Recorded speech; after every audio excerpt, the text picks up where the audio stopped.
क्या कभी सोचा है कि इतिहास क्या सच में खुद को दोहराता है?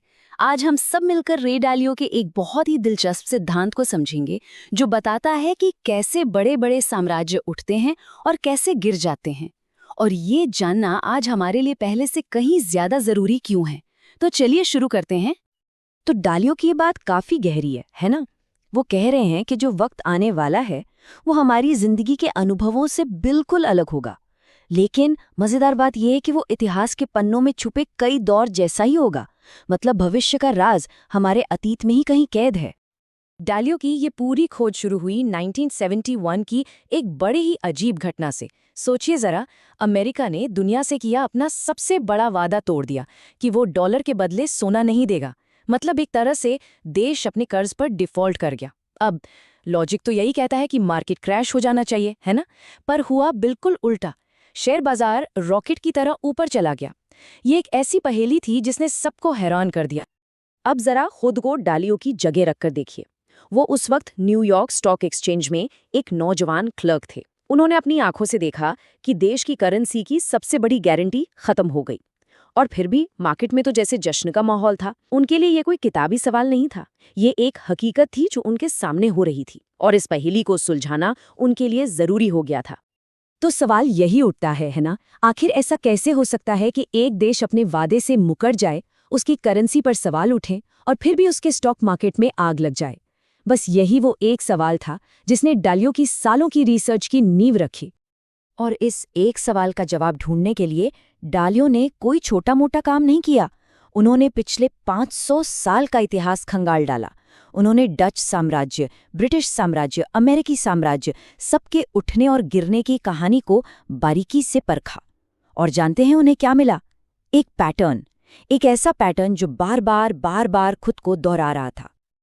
और यहीं उन्हें वो जवाब मिला जिसकी उन्हें तलाश थी। देखिए, होता क्या है कि जब कोई सरकार अपनी करेंसी को सोने से अलग कर देती है तो उसे मनचाहा पैसा छापने की आज़ादी मिल जाती है।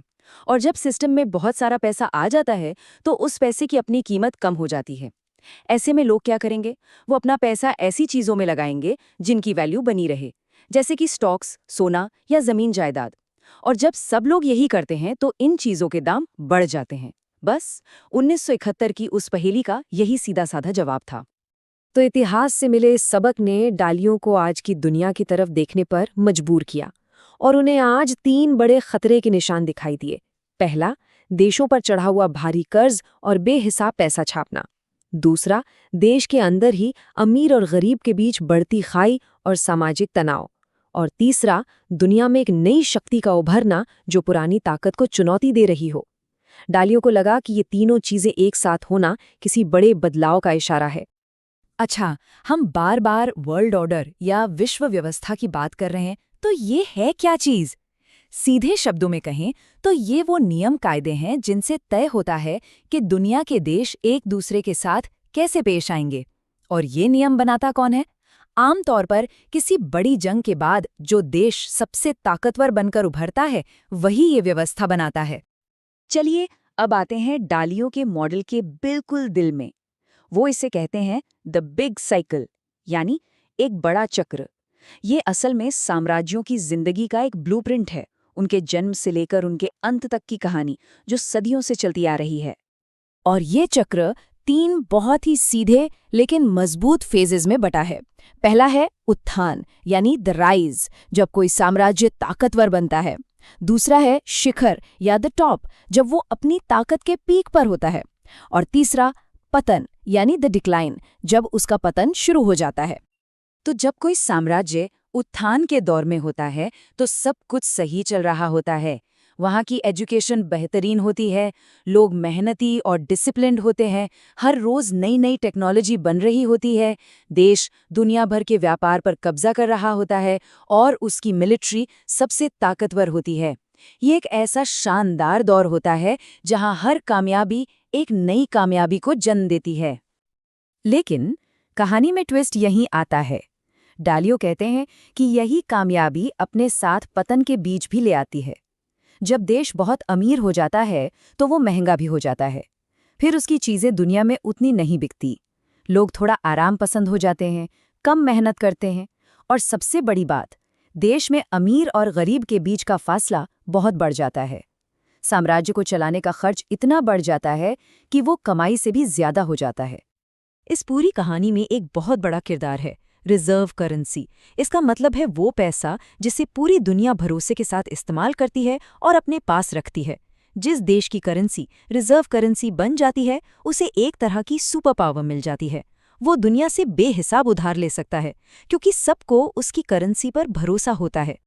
और ये उधार जाता कहाँ है? अक्सर अपने विशाल साम्राज्य को बनाए रखने में। जरा इस नंबर को देखिए, ये वो रकम है जो अमेरिका ने 2001 के बाद सिर्फ विदेशी लड़ाइयों पर खर्च की है। ये इतना बड़ा बोझ है कि आप अंदाजा भी नहीं लगा सकते।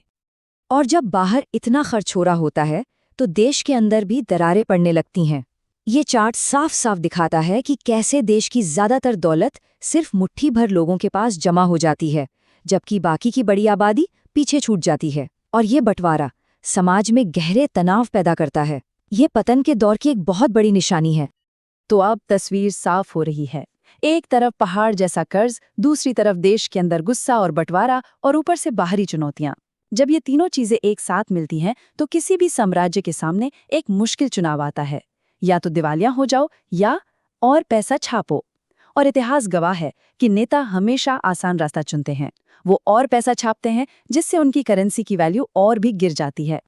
तो चलिए अब इस पूरे फ्रेमवर्क को उठाते हैं और आज की दुनिया पर रखकर देखते हैं, समझने की कोशिश करते हैं कि इस बड़े से चक्र में हम आज कहाँ खड़े हैं। ये स्लाइड एक जानी पहचानी कहानी बयां करती है। एक तरफ है अमेरिका, दुनिया की मौजूदा सुपर पावर लेकिन कर्ज में डूबी हुई, और दूसरी तरफ है चीन, एक उभरती हुई ताकत जिसका दुनिया भर के व्यापार में हिस्सा बढ़ रहा है और जो अमेरिका जैसे देशों को ही कर्ज देता है। ऐसा लगता है जैसे इतिहास का वही पुराना नाटक नए किरदारों के साथ फिर से खेला जा रहा है। हालांकि अमेरिका में पतन के दौर के कई संकेत साफ दिख रहे हैं। कर्ज है, अंदरूनी झगड़े हैं, लेकिन एक बहुत जरूरी चीज है जो अभी तक नहीं हुई है, वो है दुनिया का अमेरिकी डॉलर और उसके कर्ज से भरोसा उठना। अभी तक दुनिया ने बड़े पैमाने पर अमेरिकी संपत्ति को बेचना शुरू नहीं किया है, और डालियों के हिसाब से यही वो बड़ा टर्निंग पॉइंट होगा जिसका इंतजार है। तो सवाल ये है कि क्या हमारा भविष्य पहले से ही लिखा जा चुका है? क्या इस चक्र से बाहर निकलने का कोई रास्ता नहीं है? डालियों का मानना है कि रास्ता है, हम इन मुश्किल हालातों से निपट सकते हैं। और उनका समाधान सुनने में बहुत ही सरल है, लेकिन करने में उतना ही मुश्किल।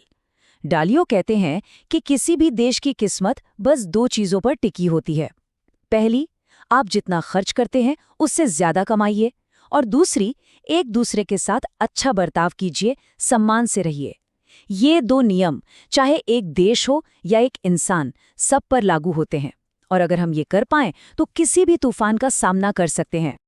और यहीं पर हम इस विश्लेषण को एक आखिरी सवाल के साथ छोड़ते हैं। क्या हम इतिहास के इस चक्र में बस एक और किरदार हैं जो अपनी भूमिका निभाकर चला जाएगा, या क्या हम अपने फैसलों से, अपनी समझदारी से इस कहानी का अंत बदल सकते हैं? ये एक ऐसा सवाल है जिसका जवाब शायद आने वाला वक्त ही देगा, लेकिन इस पर सोचना हम सब के लिए बहुत जरूरी है।